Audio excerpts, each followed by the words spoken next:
Welcome to Saving America. This is your host, Dr. David D. Schein. One of the fun parts of hosting Saving America is meeting really interesting people. Once you hear from our next guest, I'm sure that you will agree that he is indeed an interesting person. Thank you so much. I want to know what you mean by interesting. Well, you're going to tell our audience why you're interesting, but I'll give Well, people a how quick long is your background. show? Just kidding.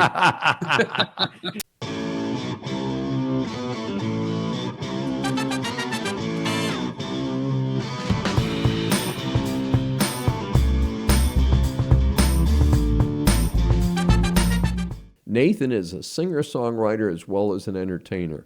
With over 25 years in show business, he has made a real impression in the country music world with 4 consecutive #1 hit singles. He has been nominated as New Artist of the Year, Male Vocalist of the Year, and New Country Breakthrough Artist of the Year by the New Music Awards in Los Angeles. Although Nathan is a full-time entertainer, he's also a highly gifted motivational speaker. Nathan has shared the stage with Tony Robbins, Donald Trump, George Foreman, Magic Johnson, and others. On top of his musical career, Nathan is a certified life coach and shares his insights on his weekly webcast right here on the Brushwood Media Network. It's called Achieving Awesomeness Now. Nathan has won several prestigious awards in his career, including one of the 10 Outstanding Young American Awards from the JCs. He also won the John C. Maxwell Leadership Award 2 years in a row in the category of arts and entertainment. And he is president of Entune Productions and even OsmondHomeLoans.com. Hey, do you install air conditioners in the meantime? I don't do AC or HVAC, but I do know a guy. Yes, well, we all know a guy. So we're going to welcome you. This is Nathan Osmond, and this is his first appearance on Saving America. Thank you so much, you guys. It's so good to be here. And thank you, David, for having me on this show. I've been looking forward to it, and it's so great to get to be on a show the fellow, host here on Brushwood Media Network. Don't you love this place? This is so great. I'm so grateful for all of our listeners that tune in every single week, and what a joy it is to finally get to meet you face to face like this. Absolutely. Well, we feel the same way, and of course we share some wonderful opportunities. It gives more people access to this, and with some of the real failures in commercial television and stuff, I think more and more people are turning to this alternative broadcasting opportunity. So, Nathan, I got to ask you first, is with such a Sure. famous last name, how do you feel? Did you feel pressured from a little kid to get into show business? Heavens no. I was born on television, and so I had no choice. It was fun. I grew up literally on the set of the Donny and Marie shows. My dad is Alan Osmond, just to get my pedigree out there. So it's Uncle Donny, Aunt Marie. You guys remember those guys?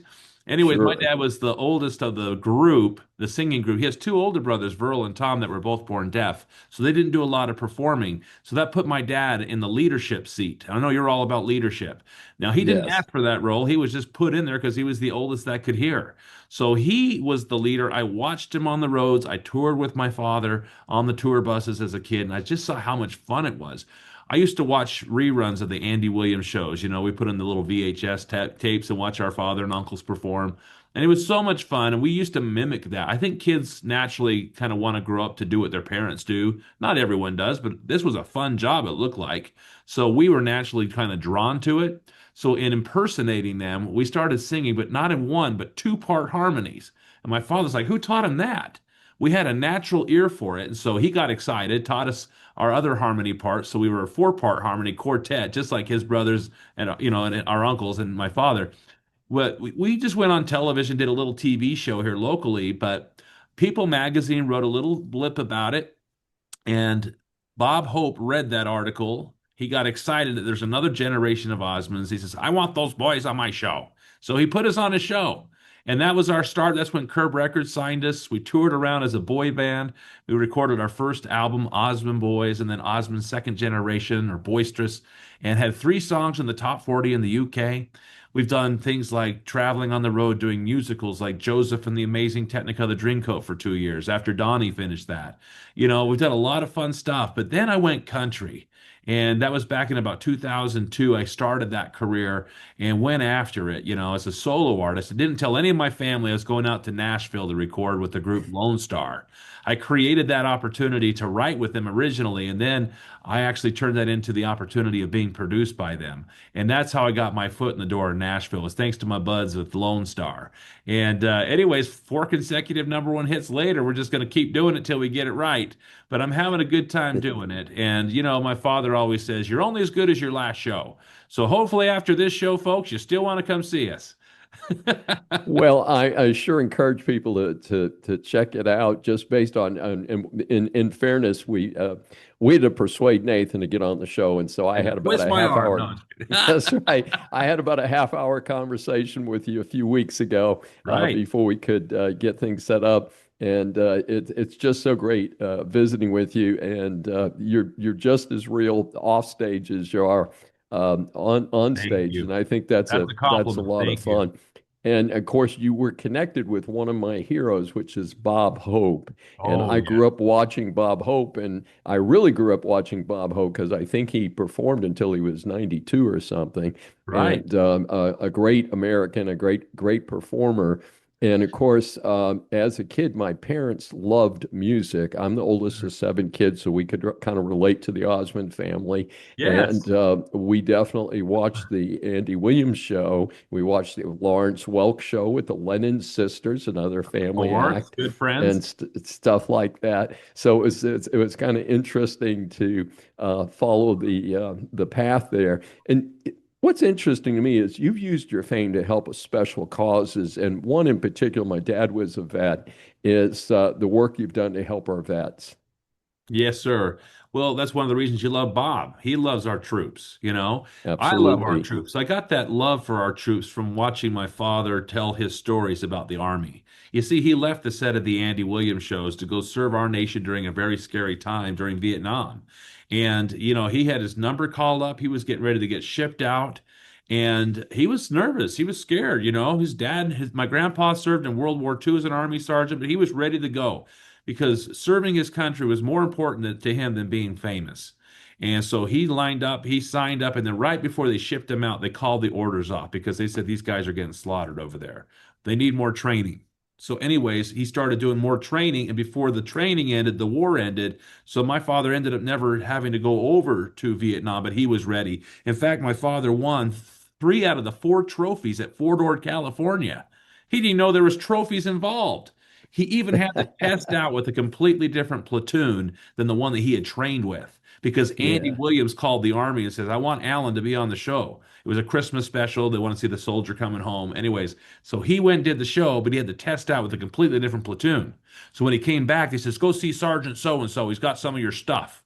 He's thinking, I didn't leave anything here. He says, go see him. All right. So he goes. And he walked in that office, and the sergeant says, Osmond, that was the blankety blankest, boringest award ceremony we've ever had. Best marksman, Osmond, not here. Best soldier overall, Osmond, not here. He got 3 out of the 4, and he only missed the fourth by about 3 monkey bars. And the guy that beat him went on to the Olympics.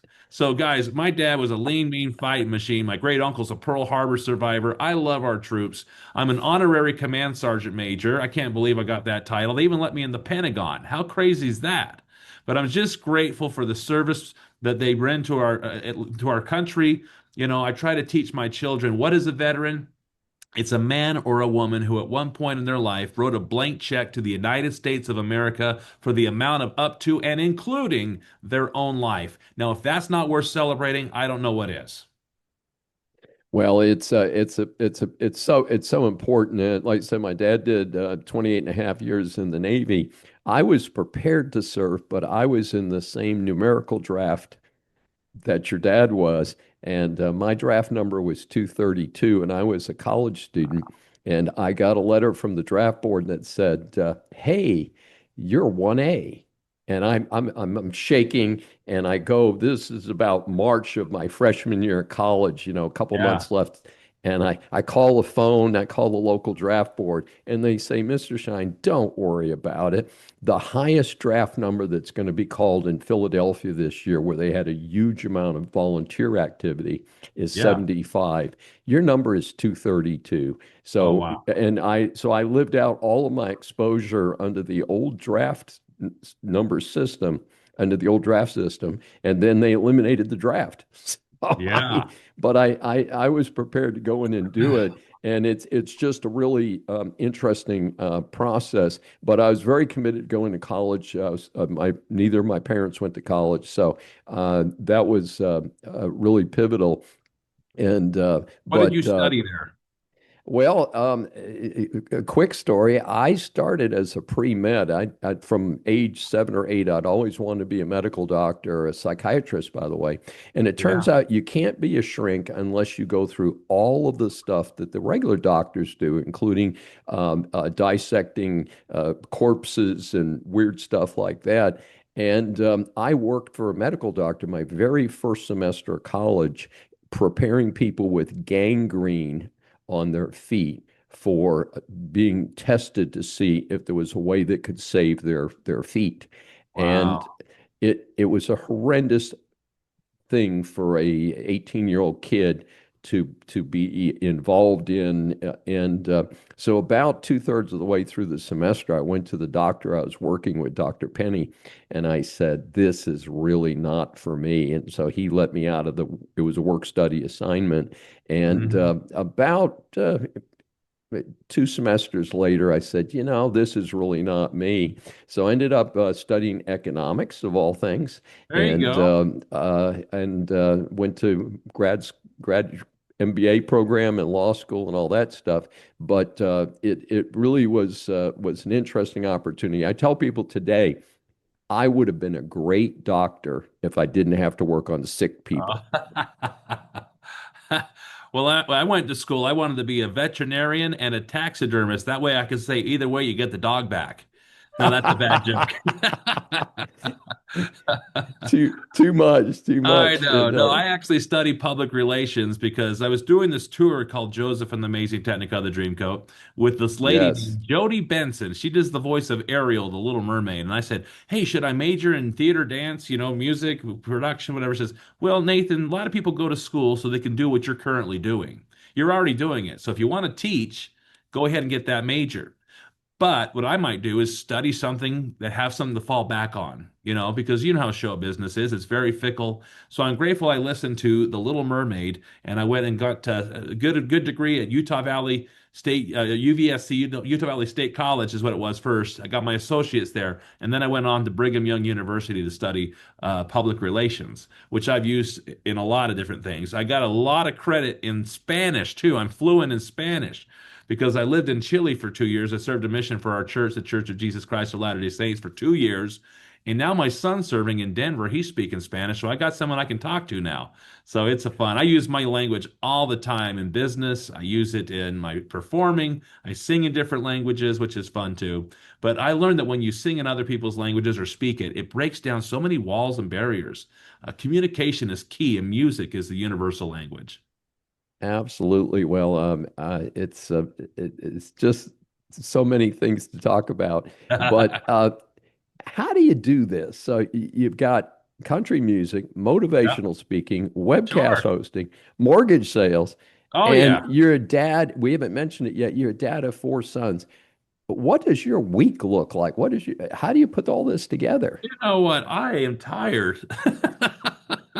But I get out there. I travel almost every weekend too. I try to be the dad all throughout the week, and the weekends I typically save for either speaking or performing. I'm going to Kansas, Wichita this week with our friends at Tops Club Inc.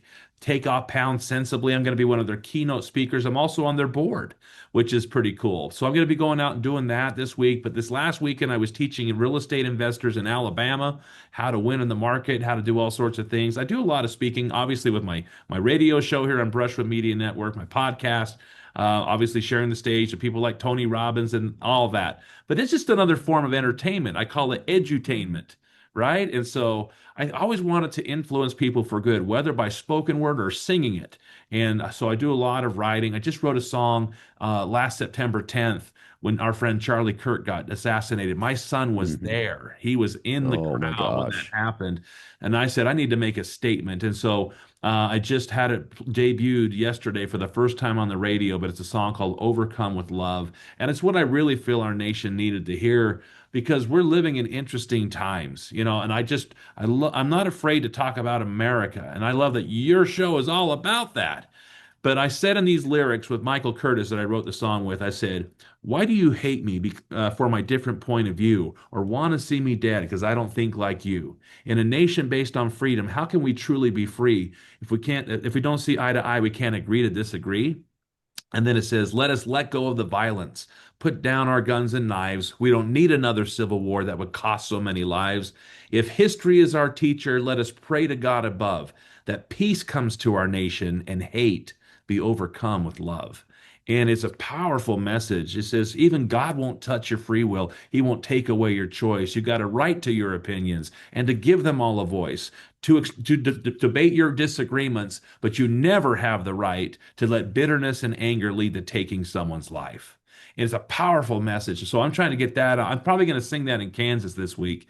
But I have great songs about America. I love to write about our country, about our troops. I've served, like you said, with lots of different organizations. But, I was honored when I got that 10 Outstanding Young American Award because that was Elvis Presley's favorite award. I don't go seeking the trophies or the titles. I just do it because it feels good. When I talk about America, when I talk about liberty, you notice they didn't call it freedom because freedom and liberty are different. Freedom is eat, drink, and be merry, for tomorrow we die, right? But liberty is freedom plus responsibility.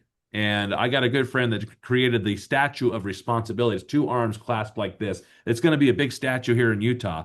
I don't know if you ever read the book, Man's Search for Meaning by Dr. Viktor Frankl. Wonderful I'm book. But familiar that's with where the it. Yes. idea of this Statue of Liberty that we have should have a bookend statue called the Statue of Responsibility. Because liberty is freedom plus responsibility. And I love that you got great books like Bad Deal for America and you're saving America out there, David. And I appreciate what you do because it takes guts to speak up. And sometimes people fear, especially in show business, what are they going to think of me? Who cares? Do you love your country or do you not? And you know what? If we disagree in how we feel about America, that's fine. Isn't that what America's about? That's one thing I loved about Absolutely. Charlie Kirk. Bless his heart. I tell you this, what a tragedy. But I love that he gave the opposing side a microphone. And isn't Hmm. that the way we should be? Shouldn't we come together and debate our Absolutely. disagreements? But at the end of the day, let us come together. Remember this, that we are one nation under God, indivisible. I don't think we've ever been so divided. So what I feel America needs is that true love. That's why the bridge of my song says, don't give into the hatred. Let's find some common ground. True love is the answer. Yes, it is to turn this all around. I was born on Valentine's Day, and so I love love. And I'm all about the heart. So I'm thank you for giving me a platform today to talk about my sentiments about America. 250 years, baby. We're just getting started. Absolutely. Well, let's make sure that we roll into the 250th anniversary, standing up and proud of America. How Yes. can our audience get more information about you and all your activities? Well, you got a website. It's called nathanosmond.com. Very simple. Just remember my name.com. Or you can go on social media, the official Nathan Osmond fan page on Facebook, at Nathan Osmond on Instagram. I'm on X. I'm on, you name it, I'm on it. YouTube, Nathan Osmond Music. You can go on and find me just about anywhere online. Of course, there's a lot of AI stuff that's being put out there, guys. Be careful what you believe. There's a lot of fake news out there, especially about the Osmond family. I don't know what it is, but like everyone, is this story true? Is this you? It's guys, I can sense, I can smell through it, right? But the point is, if you want to know the true stuff about this guy, just go to my website, nathanosmond.com. And Nathan, just a blast visiting with you. Hope we'll do this again. Well, if you're watching, you can see I'm sitting here in the Oval Office. Just kidding. That's fake news too. I love these backgrounds on Zoom, y'all. But then anyway, David, thank you so much for having me on here. And like I said, thank you for going to my website. And if anybody needs a mortgage in any of these 10 states, Alaska, Oregon, California, Utah, Arizona, Idaho, Colorado, Texas, or Florida, Osmond Home Loans is your home. Check it out. NMLS number 204392, Equal Housing Lender. Have a nice day, everybody. Hey, if you've enjoyed our content here on Saving America, be sure to check out our new site on Patreon, and that is going to be Dr. Dave Saves America on Patreon. Be sure to check it out for additional content.